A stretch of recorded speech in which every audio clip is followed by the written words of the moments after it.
অথচ মুসলমানেরা দেখো তোমাদের মন্দিরগুলো পাহারা দিয়েছে। কোন মুসলমান প্রকৃত অর্থে মুসলমান কোন হিন্দুর গায়ে অন্যায় ভাবে আচরণ দিতে পারে? আবার যখন ইসলামের চিন্ময় প্রভু, কি প্রভু বাবা, প্রভু চিন্ময় দাস নাম দিয়েছে প্রভু।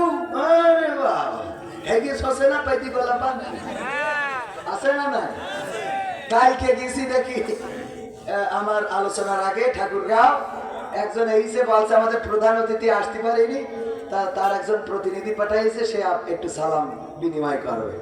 তো দ্বিতীয় বক্তার এই রাখ বলছে এইসব বাদ দিতে হবে, প্রধান অতিথি আসতে পারিনি আর একজন প্রতিনিধি মুইতে পানি নাই কিনা তা আগে দেখা লাগে ডাইরেক্ট স্টেজে। আমি বললাম যে আমার অত সাহস নেই, আমার বলছে মুইতে পানি নাই কিনা তাকে স্টেজে পাঠাই, ওরা এসে সালাম দেয়, ওদের কি কাজে লাগবে আমাকে?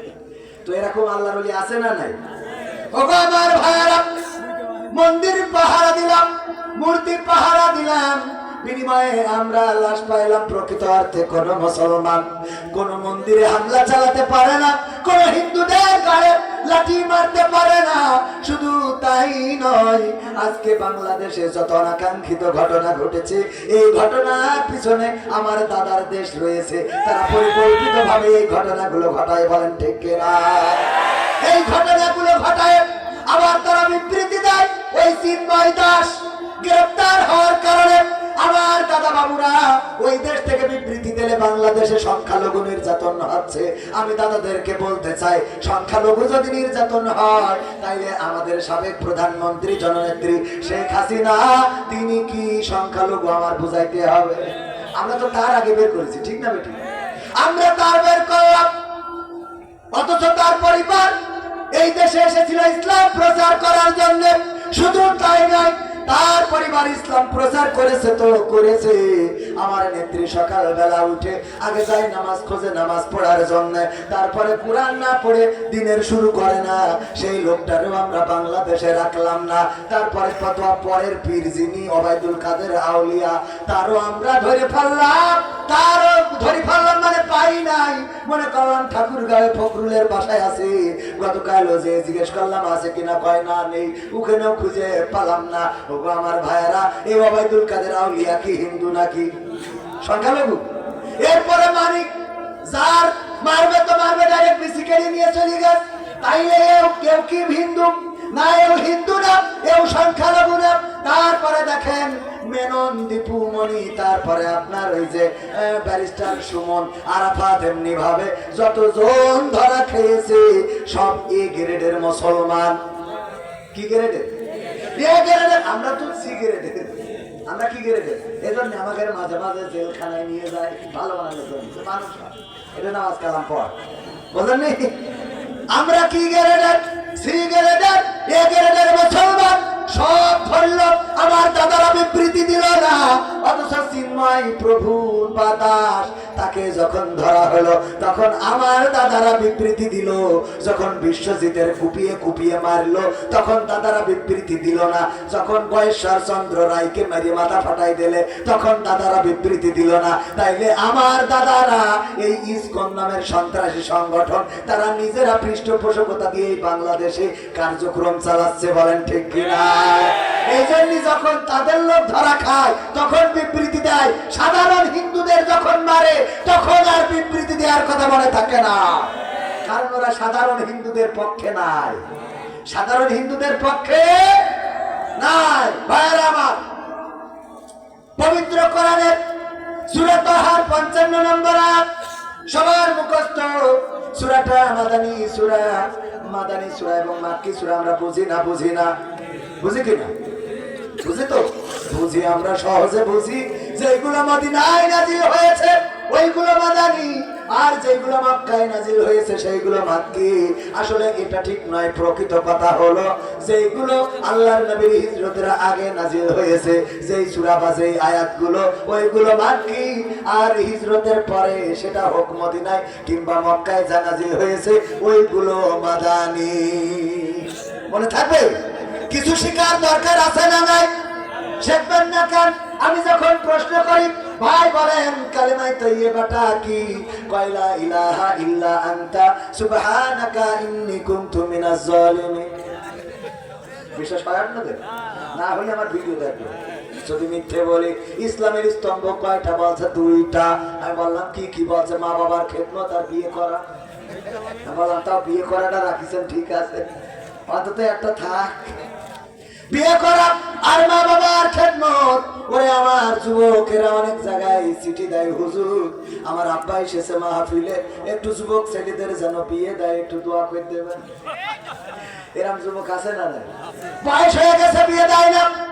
গার্লস স্কুলের সামনে ঘুরে বেড়ায়, লাইলাতুল ফেব্রুয়ারিতে খবর নিয়ে বেড়ায় যে কি করে এই রাতে পাওয়া যায়। ওগো আমার বাবাজিরা, ওগো আমার আঙ্কেলেরা, ওগো আমার চাচাজিরা, ছেলে যদি বিয়ের উপযুক্ত হয় আর আপনি যদি বিয়ে না দেন, ও যদি অন্যায় করে, ওই অন্যায়ের ভাগীদার আপনার হওয়া লাগবে। এই যুবকেরা কথা কয় না, ঠিক না বেঠে?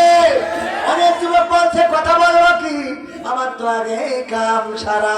যাদের কাম সারা হয় নাই তাদের জন্য এই কথাগুলো। অনেক বাবা বলে যে তুমি আগে প্রতিষ্ঠিত হও তারপরে বিয়ে দেব। আমি বলি আমার দাদার কাছে জিজ্ঞাসা করতে হবে যে আমার বাবা কত নম্বর প্রতিষ্ঠিত হওয়ার পরে বিয়ে করেছে। কারণ নিজের সময় যদি গুরু গুরু, অন্যের বেলায় মা গুরু, এইটা মানব না। ঠিক আছে তো বাজার? নিজের সময় গুরু গুরু, অন্যের বেলায় মাকরু। বিয়ের সময় দাদার বললেন বিয়ে দিবা না, ঢাকা গার্মেন্টসে চলে যাচ্ছি। দাদা না পেরে বিয়ে দিয়েছে, আর ছেলে হওয়ার পরে কয় আগে প্রতিষ্ঠিত হওয়া তারপরে বিয়ে দেব। না, কোনো প্রতিষ্ঠিত হওয়া লাগবে না, বয়স হলে ডাইরেক্ট বিয়ে করবেন। খাওয়ানোর মালিক কি? খাওয়ানোর মালিক কে? তবে আল্লাহ মালিক, আল্লাহ দায়িত্ব নেবে। সেক্ষেত্রে যুবকদেরও কিছু সচেতন হইতে হবে। বেকার যুবক একটু ফার্মেসিতে থাকা যায়, সাইকেলের রিক্সায় করা যায়, লেদে থাকা যায়, কাজ করা যায়, কিন্তু স্যারেরা কাজ না করি বটতলায় বসে ফ্রি ফায়ার মারে। আর এই যে আছে না, আগের সময় কেউ যদি সিক না হইতো তাহলে জিজ্ঞেস করতো, এই তুই চিকন কেন, কিছু খাস নে নাকি? ঠিক না বেঠিক? চিকন যদি কেউ হইতো, আমার চাচাজিরা জিজ্ঞেস করতো তুই কি কিছু খাস নে নাকি, এত চিকন কেন? আর এখন যদি কেউ চিকন হয়, চাচারা জিজ্ঞেস করে কিছু খাওয়া ধরেছিস নাকি? ঠিক না বেঠিক? তার মানে এখন খাইলে কি?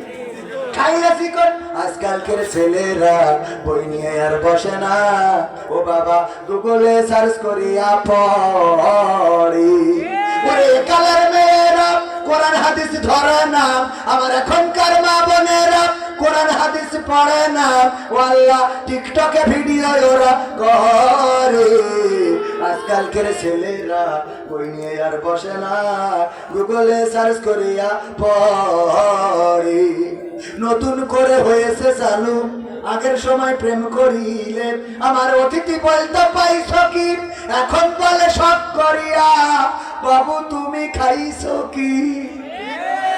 বাবু তুমি খেয়েছ না? খাই। ও ফিডার খাবে, কোথায়? বাবু তুমি ঠিক মতো খেলো, শরীরের যত্ন। আরে কলা দেয়নি আমার, আছে না না? বাবু আগের সময় প্রেম করিলে বলতো লোকে পাইছো কি, এখন বলে সব করিয়া বাবু তুমি খাইছো কি? লজ্জা শরম নাই, আইলাম কোন জামানাই, লজ্জা শরম নাই, আইলাম কোন জামানাই, ভবিষ্যৎ দেখি অন্ধকারে। আজকালকের ছেলেরা বই নিয়ে আর বসে না, ও বাবা মোবাইলে সার্চ করিয়া পড়ি। নতুন করে হয়েছে চালু, এখন আবার কন্টেন্ট পরিচয় করাই দেখি, এই আমার গার্লফ্রেন্ড। করায় না বোর বাইরে আবার গার্লফ্রেন্ড আছে, জিএফ। আর মেয়েরাও বলে নতুন করে হয়েছে চালু, এখন আবার কন্টেন্ট পরিচয় করাই দেখি, এই আমার বয়ফ্রেন্ড। এই করায় না বাড়ি বেগানা পুরুষ নিয়ে আমার রকি ভাই নিয়ে হাজির, বিয়ে করিনি, ওনার নিয়ে হাজির। মা জিজ্ঞেস করছে কি দাও, কার নিয়ে আছিস বেগানা পুরুষ? আম্মা আমার বয়ফ্রেন্ড। আল্লাহ, আম্মা আজকে তো প্রথম আনলাম। ও ওর সাথে 3 বছর ধরে আমরা দেশ মাইতেছি। আল্লাহ তো আগে তো বলবি না আপা ভালো আছো আপা, হ্যাঁ আপা আগে তো বললি দর্শনার্থে 2টো আপেল কিনে এনে খাওয়াতাম। ওরে বাবা, আপা মানে একেবারে কি আব্বাও না, নিজের বাপের বাপ দেখে না, মেয়ে একটা বয়ফ্রেন্ড ধরে নিয়েছে আব্বা ভালো আছে আব্বা। আর ও যে তো যুবকের গল্প দেখো আমার শাশুড়ি ছে। আরে যুবকেরা এই আছে না না। আর অভিনয় ওই মেয়ের আবার এই ছেলের সাথে পাঠাইতেছে যে রকি তুমি নিয়ে যাও, ওর আব্বা তো রাজি না, তোমার সাথে কোনোদিন বিয়ে দেবে না, কারণ তুমি গাঞ্জা টেনে বেড়াও দেয় জীবনে, তুমি গাঞ্জা টেনে তুমি মেশিন টেশিন সব খারাপ করে ফেলেছ, তুমি নিয়ে যাও, আমি তোমার আব্বার আমি বুঝাবো না। এইবার পাঠাই দিয়ে তারপরে এবার যখন মেয়ের বাপ বাড়িয়েছে ওরে কান্না, ও আল্লাহ তুমি কি জন্ম দিছাও, আমার মুখি চুন কালি দিয়ে চলে গেল রে, ও আল্লাহ আল্লাহ।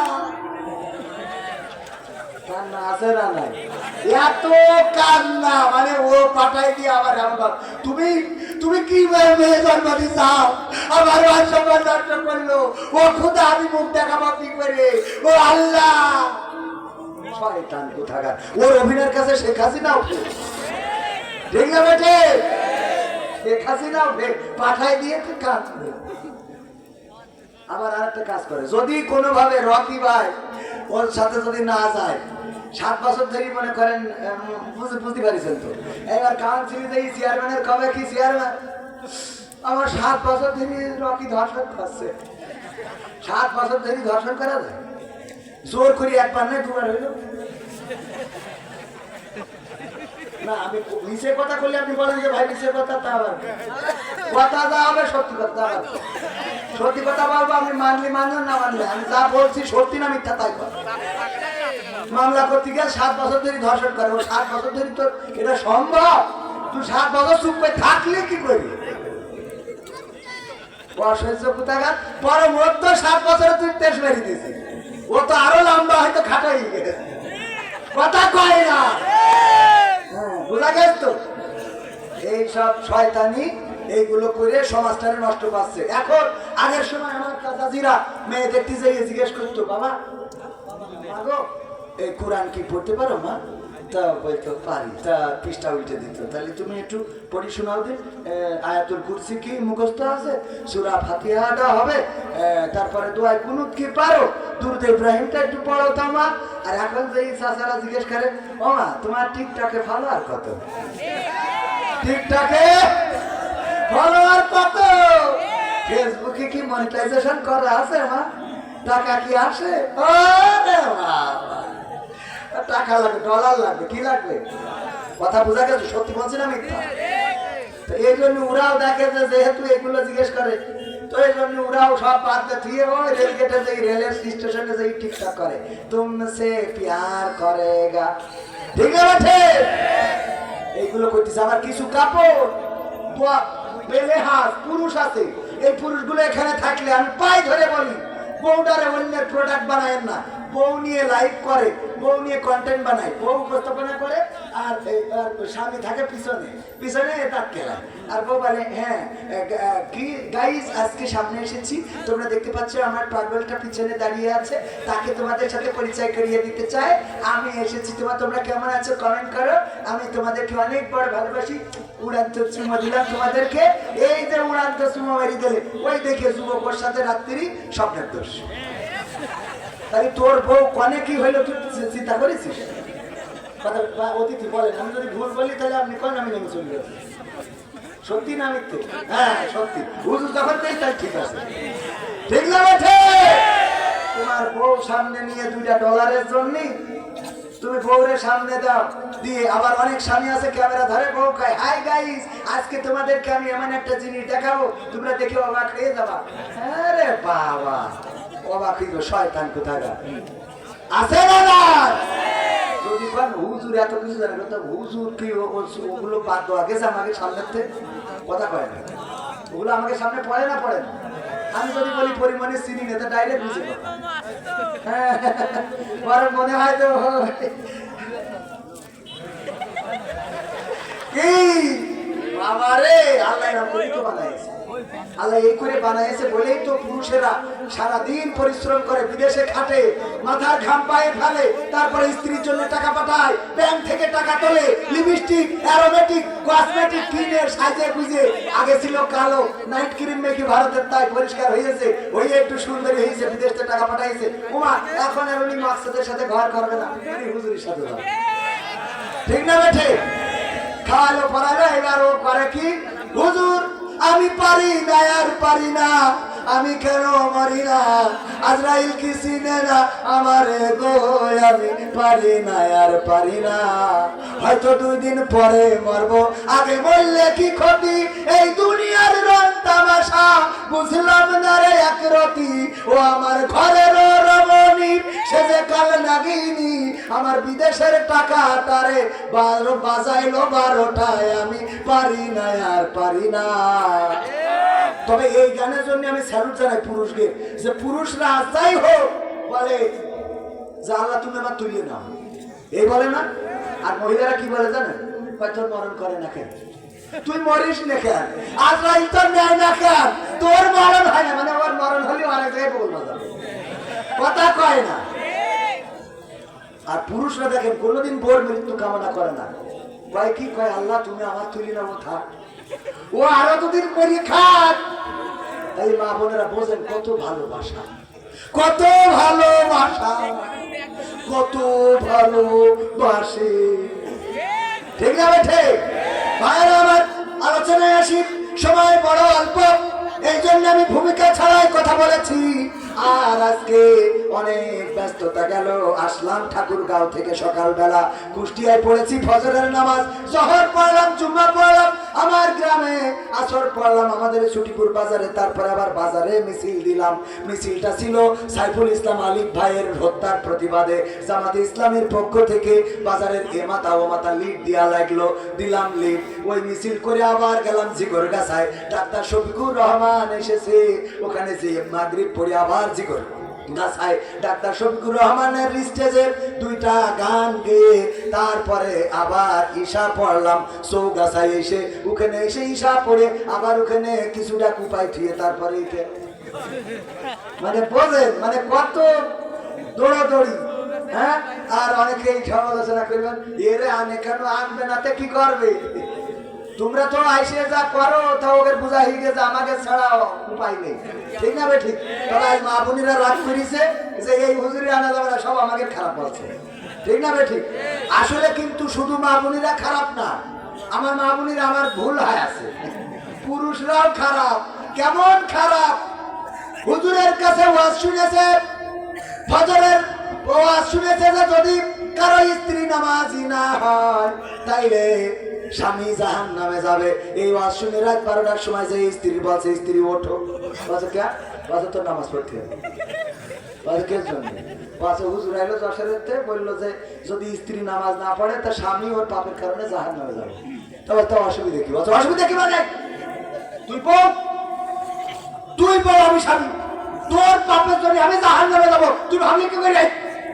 তবে তুমি তো নামাজ পড়ো না, বলছে আমার জন্য আমি জাহান্নামে, তোর জন্য যাবো কেন, আমার জন্য আমি যাবো, তোর জন্য যাবো কেন, আমার জন্য আমার আল্লাহ জাহান্নামে তুই বাদ দিই, কিন্তু তোর জন্য আমি চলতি না, কোট নামাজ পড়ছি।